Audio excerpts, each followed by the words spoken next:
Hi everyone, my name is Julia. Today I wanted to take the time to talk to you about the art of making sugar cookies. I've been making sugar cookies seriously for about a year now. I first started out baking with my mom as a little kid. It's always been something that I've loved to do. And then I started kind of taking it more seriously after I made some sugar cookies for Christmas last year. And I really put in the effort to decorate them and make them look like a bakery made them. People were very shocked, very impressed, and I slowly started making them for more holidays, more events, and then it started to take off where people would ask where they could get them and if they could order them. And so I've kind of made a little bit of a small business now doing so. But it's something that I'm really passionate about and something that I thought a lot of people would be interested in, especially with the holidays coming up. So the process is really a labor of love. From start to finish, it takes about 4 to 5 days, depending on how much detail you're doing and the quantity that's being made. If you're only doing a dozen, you can really pack in the details and still be done in a very reasonable amount of time. And if you're doing, like, I've had orders of 9 dozen, you still have to pack in the detail to give the customer what they want, but it's a much longer process and it's going to take you a lot more time. So the first process of all of this is actually making the dough. I make everything from scratch, just something that I really enjoy doing, and I think that the quality is a little bit better when you have that special touch of love in there. So making the dough is about a day process within itself. You have to have all of your ingredients together, including like flour, sugar, baking powder, butter. There's other things I'm forgetting at the moment, but yes. You also have to have a mixer, preferably a stand mixer, because a hand beater actually whips the dough a little bit too much and will make it too soft for rolling it out later on. You're also going to need some cling wrap, and you're also going to need a refrigerator.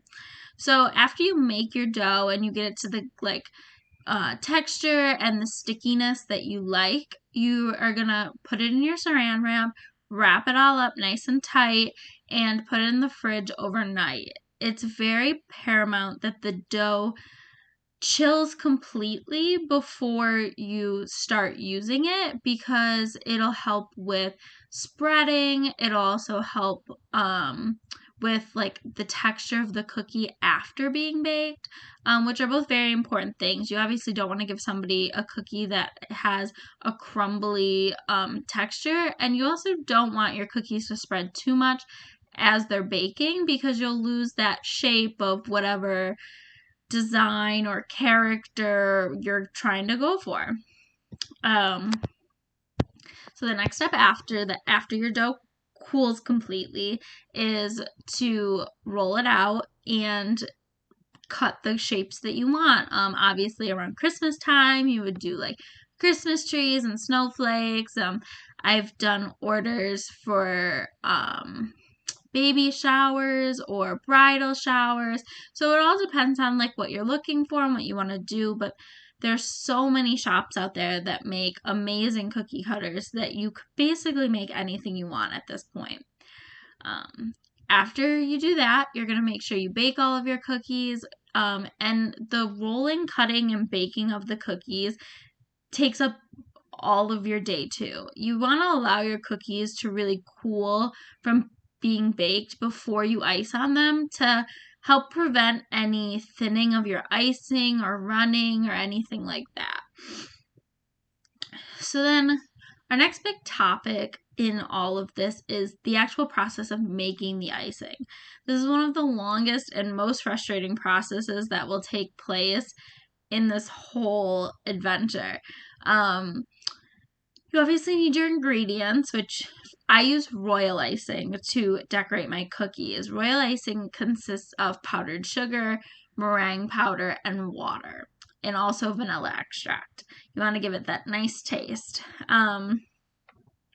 You're also going to need a mixer, but for the icing, I suggest using a hand mixer compared to a stand mixer, and that's just personal preference. There's a lot of people who use a stand mixer and they get the results they want.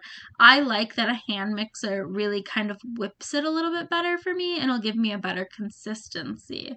Consistency is one of the hardest parts about the decorating process. A lot of people normally hate royal icing because it's very thin and messy. It's hard to control. It's hard to make perfect.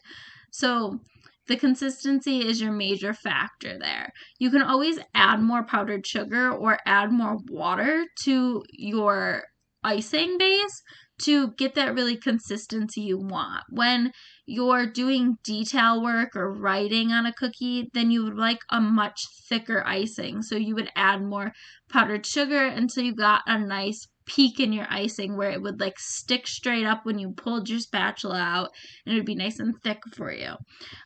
When you're like filling a cookie, it's called a flood icing, and basically that just means it's a lot thinner. When you go to fill in your whole cookie, you flood the cookie, and it gives you that nice flat base that will be opaque and really give you the starting point. A lot of what takes the making of the icing so long is the food coloring and how many different colors you want, how many different colors you need to be able to achieve your end goal. Sometimes for different sets, I'll need 4 different colors, and it's nice and quick and easy, and it's great.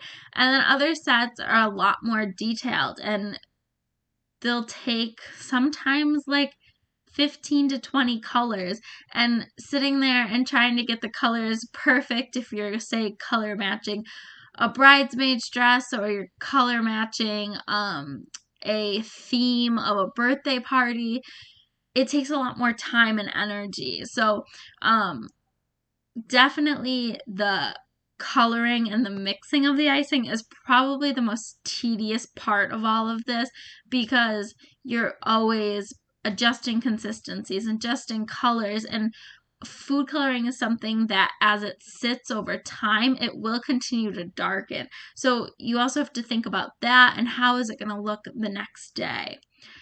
After you get all of your colors that you like, you can bag them into piping bags, and the piping bags are good to go and sit like that overnight. I normally try to do this in the day of the rolling, cutting, and baking, just to kind of save myself some time, because if I try to do this and decorate in the same day, it's normally a pretty late night. And then the final and like last big part about this is the actual decorating of the cookies. Once again, depending on quantity and how much detail that you're doing on them, it's really about a 2-day process of just decorating the cookies. On your first day, you really just want to get your base flood layer down. You want to allow this to dry as much as possible before you go on to your next steps of detail or writing, because if you do this when the icing as the base is still wet, you could cause an excess of flood icing, which will cause it to overrun the cookie and you won't have that nice sharp edge. It could also cause color bleeding from the food coloring, and basically that means that once it dries, if you had a white base and you put a blue icing over top, it would kind of bleed out into each other, and it doesn't give you that crisp, like professional look that you want to give to a customer. It also could cause something called craters in the icing, and that basically means that your icing will pit and you'll get kind of like tiny little holes within it. And that's also something that you don't want when you've just spent so much time prepping for all of this, and then to have your icing get ruined by a big crack or a big hole in it. I use a dehydrator, like just a normal fruit or like jerky dehydrator, to help speed up this process for me. So you can throw your cookies in there for about 15 to 30 minutes, and it'll really help give you that nice, hard, crisp shell on the outside of your icing to allow you to kind of speed up the process of decorating, and then you can keep moving at a quicker pace. So yeah. And then once you're completely dry, you're completely decorated, and you're all set and happy with your outcome, if you'd really want to package the cookies and heat seal them to ensure freshness. The heat sealing is probably one of the most paramount things to keeping the freshness of your cookies for a long period of time. I have made cookies and heat sealed them and have had people contact me, my family or my boyfriend's family, and say that they ate the cookie a week later. My boyfriend's dad even ate one 2 weeks later and said that they were still fresh because of the heat sealing. So that's definitely something that you would really want to take into consideration when going into all of this is, well, I have the cookies sitting out for so long while I'm making them. What can I do now to keep them fresh for as long as possible? So yeah, thank you.